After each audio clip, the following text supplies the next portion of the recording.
মানুষ সম্পর্কে জানতে চাই। পৃথিবীতে মানুষ হলো সৃষ্টিকর্তার মোহর। বৃক্ষ, পাখি, পাহাড়, মহাসমুদ্র, নদী, এগুলো কেন?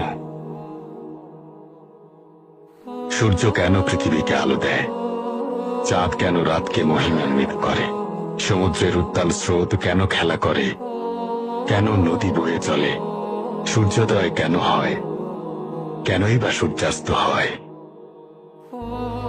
সবই মানুষের জন্য। পৃথিবীর সমস্ত সৌন্দর্য এবং যত চমক, সবকিছুর ব্যবস্থা শুধুমাত্র মানুষের জন্য, মানুষের বেঁচে থাকার জন্য, মানুষের সুখ ও শান্তির জন্য, মানুষের শুকরিয়া আদায়ের জন্য।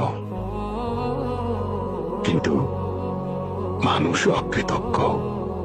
আল্লাহ আমাদের পালনকর্তা।